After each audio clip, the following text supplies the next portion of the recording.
I'm going to touch on the subject of how you plan your time. Earlier I mentioned time management and its prioritization. Managing your time actually starts with looking at your yearly calendar. Right? So you have 1 to 12. So in that monthly calendar, you should actually start with your own personal and family priorities. And because you got to plan with the company. The company has some planning schedule, you have some planning schedule. So in order for you to be efficient, you must start with the yearly calendar. Let's say, for example, within that group, July to November is our strategic planning, right? Agreed? Everyone knows this, right? Now the question is, do you want to miss it or not? You learn a lot, right? Everybody learns a lot and is planning for the future of the company. You will not want to miss it, right? So what you do is, we have already blocked our time. Our time are blocked way in advance. So we always say certain dates. So you must start then on the strategic level. Then we have in January, well now RC1st has changed a little bit because I've changed the dynamic. I use a traditional calendar month. We have Syndac, which is something you learn, which is done in month 1. So these are things, the company's activity, which you don't want to miss. So you then have to look at yourself and say, look, what are my holiday plans, either with your spouse, with your parents, with your children, etc. And you have to block time early. You should basically look at, okay, Chinese New Year, I'm in this hotel, it's not busy, so maybe I may take some time off. Agree? Or then I said, but in August I have to visit my sister in London, that may be 5 days.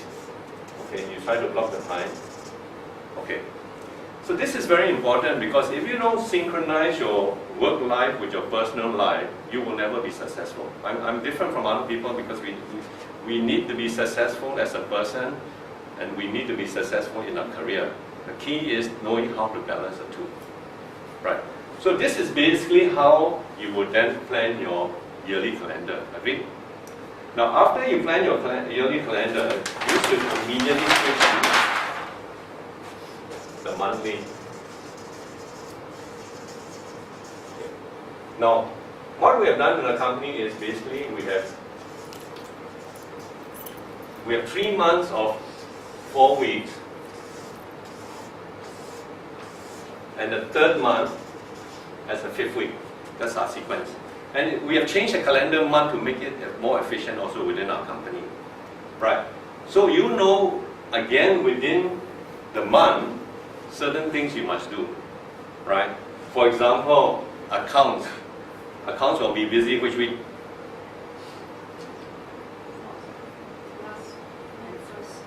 Last and the first. Okay. The last week, which is last week, more than likely is this week. Accounts will be busy here, and accounts will be busy here. Agree? Right? Okay. So you look at your job priorities. Of course, I mentioned about leave already, right? So leave is you may be planning July, but you know that supposing this is July. Just now I said you're going to visit your sister in London in July. So you know that you're going to be busy week 1 and week 4. So you go around week 2 now. You understand how? Visit sister. Agreed? Correct or not? So you must again do the a monthly plan, right? And then in accounts, how many accounting staff can I have? If I'm running a department, I'm looking at accounts going to be busy. So what if I do week 2 and week 3? Okay? Because week 1 and week 4, these are priority. Important and urgent, agree? So during these 2 weeks is when you do important, not urgent. Make sense or not? You understand how you schedule? So there are certain jobs, then you can look at it and say, okay, I can change it to be not so it's important, but not urgent, I can switch the priority around and I can do it here. Make sense? Okay. Plus, this is a general way of how you look at your monthly calendar. So you must also, after a yearly, you must plan your monthly calendar. Agree? Okay. And finally, once you have this in mind, then you go and look at your weekly and daily already. Your weekly calendar. Monday to Sunday. Yeah.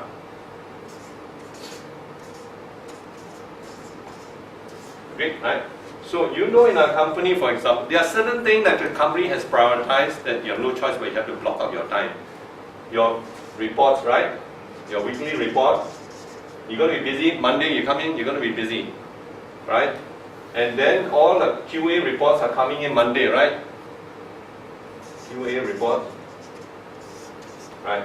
So the company has already prioritized your time. So Monday is going to be under tremendous pressure in terms of getting a lot of things done. Agree? You have no choice.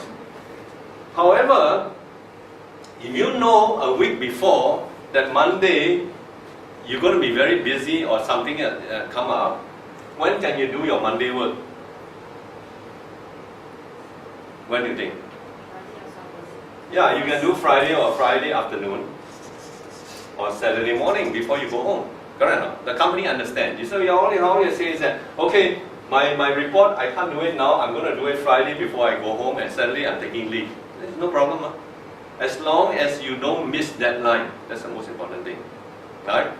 If not, the way it's set up is, why is it on Monday? It's very simple.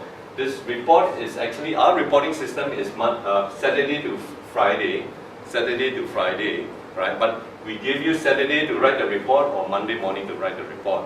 Right? We give you ample time in case of other emergency. So you have the option, you know that the cutoff is actually Friday, so you can file in your report Friday before you go home, or Saturday, right? Then comes some type of jobs, if you are managing people, right? If you are managing a group of people, for example, when you come to work first thing in the morning, what's the most important thing for you? You need to coordinate the team. So you spend your morning coordinating the team. Agreed, right? You must say, everybody, this is what you're going to do, this is what's going to happen. But truthfully speaking, before you go home, the night before, you should be planning tomorrow. Agreed? You should be doing this. The last thing you should do before you go home is plan what you're going to do the next day in detail. Right? And people will have gone home already. So you come in the next morning, you just tell your people, okay, morning briefing, 15 minutes. Our morning briefing all 15 minutes, right? Is to coordinate anything happen overnight or not that I need to attend to. If not, these are the plan for the whole day. Correct? Then, because when you are coordinating, what are you doing? You are actually prioritizing your staff's work for the day. Make sense or not? Right? So when you prioritize, at the end of the day, you must review. Did you do what you planned or not? And then did all the staff do what they are supposed to do or not? So when you finish a review, the next thing is plan for tomorrow. That's how it's linked. Okay, that is if you are managing people. Agreed? Again, in a weekly cycle, then for example, you know already Monday is going to be busy, end of the week, again, you have some time, normally you have some time between Tuesday, Wednesday and Thursday, agreed? Normally lah. Agreed? You saw I put the time pressure is normally at the beginning or end of each period, you're going to be time pressure. So that's when you have no choice, you are under time pressure, but in between you have time where you are not under time pressure, right? So this is when you do urgent, but not important. But, sorry, important, not urgent jobs, right? You will schedule it then. Make sense, right? Okay. Now, when this is then done, you have a weekly plan, right? And like I said, our systems are designed so that you can go to a weekly plan. You then move to your daily plan. That is what you must do for the day.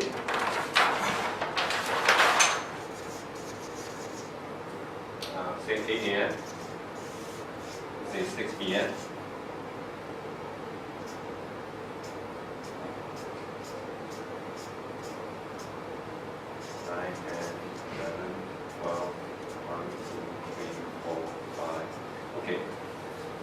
Again, in a day-to-day schedule, morning briefings are taking place, right? These are things now.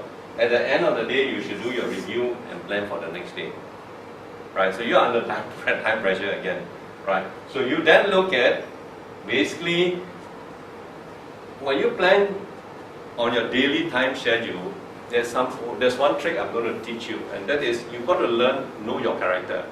Do I work better at this time? Or do I work better at this time? You know, in other words, I'm very productive at this time, but what type of productivity? Talking for people who are more, have more responsibility. So you can say, okay, let's say for example, you are a late morning person. Unfortunately, very early, that means if you are a very early person, you may have to start work at home at 6 a.m. and get your planning, etc. done there. Agree? Or if you're a late person, then you do it midnight before you go to sleep. Some people do that. Sometimes I do that, right? Okay, right. So when you know your best performing time, that is the time you should choose for planning what you're going to do for the next year, the next month, the next week, and for example today, right? So, but if it is already running today, you have no choice already, right? So after the morning briefing, because after morning briefing in the hotel level and the department level, you're going to be changing priorities because something may come up. So immediately you need to do some planning. Agree? But the bulk of your other work, let's say something you need to concentrate on, work 1 or 2 hours on, you then look at it, okay, I am best at 4 p.m. So I try to block my time 4 p.m. to go and work. Okay, so you try not to agree on to work with other people between the time. You block yourself, make yourself free, correct? Okay, but that blocking your own time to be free also allow you one thing. In case of emergency, if your customer wants to see you, you can say, okay, I have no choice, I'm going to use that time for that. Okay, make sense? Right? Then after that, you then schedule basically the what I call the important, not urgent work. Yeah. And then urgent, not important. So you may then take these 2 items and then schedule your time. Make sense? Okay. So just in general, how you manage your time, prioritization of your task, work first. And I'm already teaching you prioritization is prioritizing for the whole year, the whole month, the week, the day before you start work. Then you'll be very efficient. Any questions? Because not everything is can be planned. If something emergency like pop up, then everything mess up. Yes, exactly. The question is, when something pop up that mess up your schedule, what do you do, right? So unfortunately in life it's like this. When something, if it's an emergency, you must do it first lah. Yes. Agree? There's a fire, there's an emergency. Do we still do our other work? No, better get out. Trick. Yeah. Okay.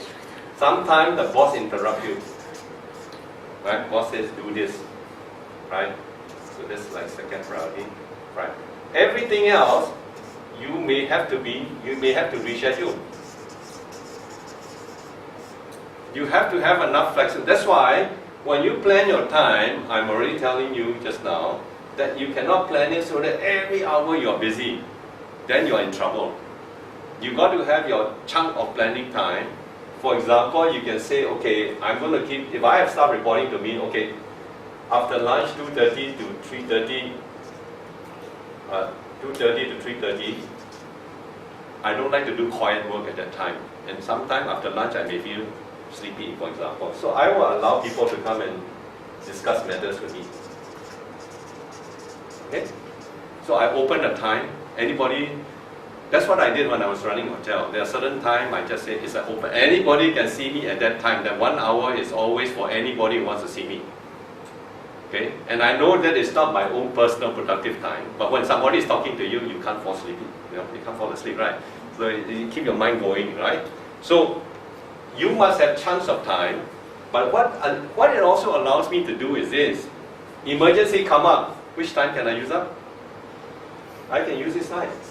I'm telling everybody, sorry guys, if something come up now, I have to attend to it. So if you want to see me today, see me tomorrow. Any problem? Chances are no. Or sometime I have to sacrifice my personal time. For example, I have quiet time blocked.